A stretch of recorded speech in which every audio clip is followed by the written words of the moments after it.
your content might be great, but if no one clicks, no one's watching. Here is why that's happening. So the harsh truth is that YouTube is a click-first platform. So what does that mean? Well, this isn't Instagram, this isn't TikTok, it isn't even YouTube Shorts. We're talking about long-form YouTube content, just like this video that you've clicked on. So you have to first understand that the first step on a first click platform is to get people to click. Okay, that is what we're aiming for. It's the first step. We need people to click. If they don't click, they don't watch our video. You could have the best video in the world, but if no one clicks on it, they're not going to discover that that is the best video ever. So what we also need to understand is that we are competing with thousands of other thumbnails on all of the feeds. So on people's browse feed, on the subscription feed, on the suggested videos feed, there are thousands of thumbnails and titles that we are competing against. So what we need to do is we need to get the thumbnail right, okay? We do need to get the title right, but we are all stimulated by visuals, okay? We have our eyes and our brains are hardwired to see compelling visuals, interesting visuals, and we're drawn towards that. So we need to use that to our advantage. When you probably don't notice this, but when you're subconsciously scrolling on YouTube looking for the next video to watch, your eye is looking at all of the thumbnails first. You're not necessarily reading the titles. You're looking at the thumbnail. When one catches your eye, then you'll look at the title and then you'll maybe make that decision to click. But this all happens in often less than a second, okay? It's very, very quick. It's an instinct in a sense. We need to tap into people's instincts here. So two things matter most, okay? These two things that we can control. First of all, you have your title. So the title is going to build curiosity or it's going to promise a benefit. So this taps into human psychology. So we are curious by nature. So if we can spark people's curiosity with a title, we're already on the right track. And as humans as well, we also have desires. We have desires within ourselves. So we can tap into that too. We can promise a benefit. We can promise a transformation. You know, if you watch this video, you are going to come in one state and you're going to come out in another. You're going to learn something. You're going to learn how to get this thing that you want most. So that would be us promising a benefit, or we can tap into that curiosity. So we can do that with the title, but we also want to back all of this up with the thumbnail as well. So the thumbnail really is going to create or trigger an emotional reaction. That is what we're looking for. We want to create that emotion, that curiosity, that desire, or sometimes as well people will use fear. Those really are the three human emotions that people tap into when they are creating compelling thumbnails and titles. Or it might even just be visual clarity. So with the thumbnail, it might be that with the title, it's got a really curiosity-driven title, and the thumbnail backs that up. The thumbnail is visually clear, and it's clearly telling us that if we click this video, it's gonna match exactly what the title is promising. So mistakes that new creators often make is that their titles are too vague or they're too generic. So I've written down a little example here. So let's imagine that I'm going to title a video and I'm going to call it My YouTube Journey So Far. Okay, so you might think that sounds not bad, but if we break that down, My YouTube Journey So Far, there's no clear benefit to the viewer there. There isn't a clear benefit. And it's also too broad. why you're probably asking yourself, like, why should I care? Why should I care about your journey? Okay. So another issue with that title is that it feels like a personal update. That's what it feels like. It's not exactly a value-driven story. So we can take the same idea, my YouTube journey so far, and a much better title option would be what I learned after 30 days of uploading to YouTube daily. So why is this a better title? What I learned after 30 days of uploading to YouTube daily. It sets a clear time frame, and it also exposes a challenge. There's a challenge in there. So we're now curious about, 30 days of uploading on YouTube, like daily, what happens next? It also implies a valuable insight. So what I learned, just by saying what I learned, it implies that we're going to gain insight. If we click on this video, we're going to learn what that person learned. And then we can take those teachings and use it ourselves. And it also sparks curiosity because, like I said, people want to know. They want to know the ending. They want to know, is it worth it? Is it worth it to upload daily on YouTube for 30 days straight? It's quite a bold statement. It's quite a bold thing to do. So we really want to know, okay, this person's put the time, effort, and energy into doing this. How did it work out for them? And is it worth it for me? And that's, in a nutshell, that is a much better title. It's the same premise. We've went from my YouTube journey so far, and we've totally spiced it up, added some extra curiosity, made it a value-driven story, and we've made it into what I learned after uploading daily to YouTube for 30 days. So mistake number 2 that people or new creators make is that they have thumbnails with way too much text. Okay, this is a big problem. You feel the desire to put, describe almost everything that happens in the video with text on the thumbnail, and it's just not good practice. So we also have to be aware that while we are making a thumbnail, and we're most likely making it on like a laptop or a computer monitor, it's unlikely you're creating it on your phone, but maybe you are, but most people are doing it on a laptop or a computer or a monitor. We're seeing it in a big scale, okay? We're looking at it at a large size, but a lot of people consume YouTube on their mobile phone. Yes, there are a lot more people now consuming YouTube on their TV, but a lot of people still consume YouTube on their mobile phone, and the thumbnail is going to look a lot smaller on their mobile phone than it does on your laptop or on your computer, on your monitor.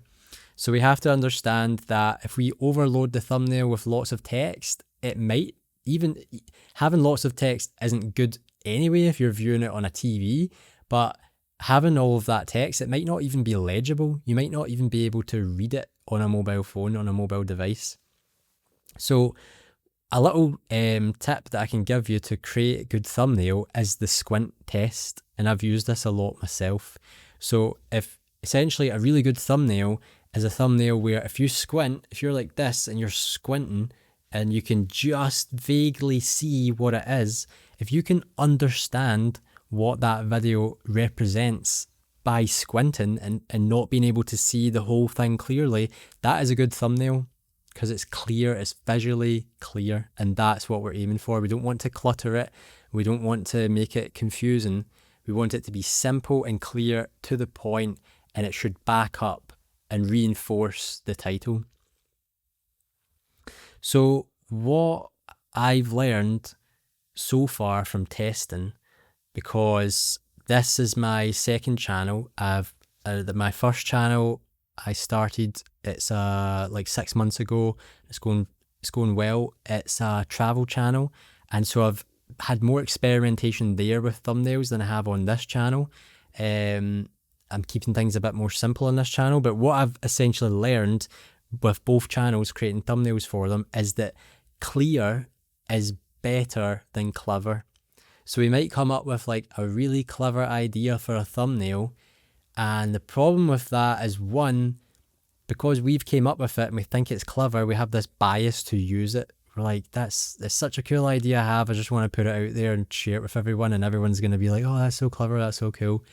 It's not necessarily the right thing to do, because a lot of the times a clever thumbnail can be a cluttered thumbnail or a confusing thumbnail. It's not clear. And what we're aiming for here is clarity. We want people to understand immediately what this video is about.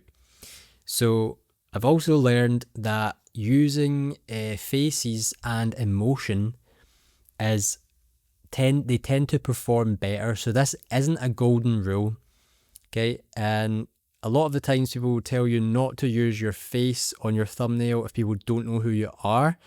But if you're starting a personal brand, so if you're starting a channel that's about you and it's a personal brand, you're building up your personal brand, I highly recommend that you put your face on the thumbnail, because while people don't know you initially, over time, as you upload more content, you start getting more views, you start getting more subscribers, people are going to recognize you, and you want to use that to your advantage. So, and it just sets the tone as well. Like, with this is a talking head video, as you can tell, I'm not cutting to B-roll, I'm not doing anything fancy, this is just me providing value to you. So it's super authentic and clear.